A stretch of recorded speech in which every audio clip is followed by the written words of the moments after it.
জরাজীর্ণ ভবন, খসে পড়ছে পলেস্তারা, ফাটলও দেখা দিয়েছে ভবনের বিভিন্ন অংশে। অকার্যকর শৌচাগার আর বিদ্যুৎ লাইনে রয়েছে ত্রুটি, ভেঙে পড়ছে মরিচা ধরা দরজা জানালা। এমন অবস্থার মধ্যেই চলছে একটি উপজেলা স্বাস্থ্য কমপ্লেক্স। জানালাগুলো নষ্ট, দরজা ভাঙা, বাথরুমের সমস্যা। এখন শীতকাল, এই শীতকালে এই সমস্যা, প্লাস হচ্ছে এখন যদি বৃষ্টির দিন আসে তাহলে তো আমরা আরও থাকতে পারবো না। এই প্লাস্টার খসে পড়ে, তারপর এরা বাথরুমে যাইতে কষ্ট পায়। এই ছাদের পানি পড়ে, থাকার জায়গা নাই। কিছুক্ষণ আগে ফার্নিচার নষ্ট হয়ে গেল একজন স্টাফের।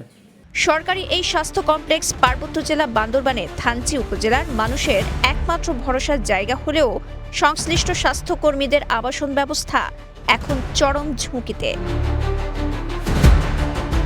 স্থানীয়রা জানান, ১৯৯৫ সালে নির্মিত ভবনটি বাইরে থেকে চাকচিক্য মনে হলেও ভেতরের চিত্র সম্পূর্ণ ভিন্ন।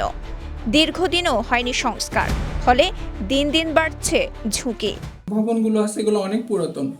এটা ৯০ সালের পরে এটা তৈরি করা ভবনগুলো, যে ধরনের আপনার কার্যকারিতা থাকা দরকার এতদিন থাকার মতো, আসলে এটা আস্তে আস্তে বিনষ্ট হয়ে গেছে।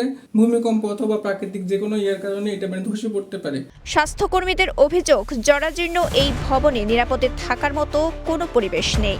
ঝুঁকিপূর্ণ ও অস্বাস্থ্যকর পরিবেশে বসবাস করতে হচ্ছে তাদের। ভূমিকম্প হলে যে কোনো সময় ধসে যাবে। অনেক পুরাতন বিল্ডিং, অনেক জায়গায় ফাটল ধরেছে। তারপরে বর্ষার সময় বৃষ্টি পড়লে পানি পড়ে, এরকম অনেক সমস্যা আমাদের ফেস করতে হচ্ছে। তারপর আশেপাশটা খুব একটা পরিষ্কার নাই, বিভিন্ন সময় সাপ টাপে উপদ্রব দেখা যায় আশেপাশে। অন্যান্য সময়ের চেয়ে বর্ষাকালে বেশি নাজুক হয়ে পড়ে ভবনটি।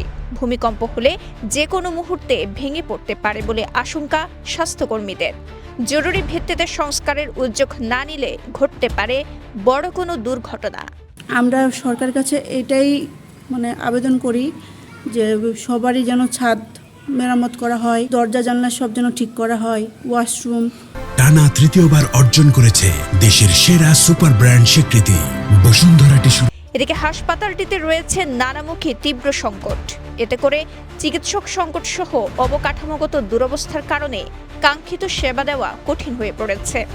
হাসপাতাল কর্তৃপক্ষের দাবি, এমন নাজুক পরিস্থিতির কথা বারবার ঊর্ধ্বতন কর্তৃপক্ষকে জানানো হলেও মেলে না সমাধান। আমাদের এখানে যে অনেক পুরনো বিল্ডিং যেগুলো আছে, অনেক জরাচীর্ণ হয়ে গেছে। এই বিল্ডিংগুলো দ্রুত মেরামত প্রয়োজন। বিশেষ করে নার্সরা এখানে জয়েন দেওয়ার পরে তাদের আবাসনের সংকট হচ্ছে। তাই আমি স্বাস্থ্য প্রকৌশল ডিপার্টমেন্টের ইঞ্জিনিয়ারকেও আমি লিখিত আকারে জানিয়েছি যে আমাদের দ্রুত এই আবাসন ব্যবস্থার যে সমাধান করা হয় এবং এগুলো মেরামত করে দ্রুত ব্যবস্থা গ্রহণ করা হয়। থানচি উপজেলা স্বাস্থ্য কমপ্লেক্সের জরাজীর্ণ হেডকোয়ার্টারে বসবাসরত স্বাস্থ্যকর্মীদের নিরাপত্তা এবং টেকসই সেবা নিশ্চিত করতে দ্রুত সংস্কার ও জনবল নিয়োগের দাবি সংশ্লিষ্টদের। বান্দরবানের থানচি থেকে চিংথোয়াই অং মারমার পাঠানো তথ্যচিত্রে সাফা মারওয়া, কালের কণ্ঠ, চট্টগ্রাম।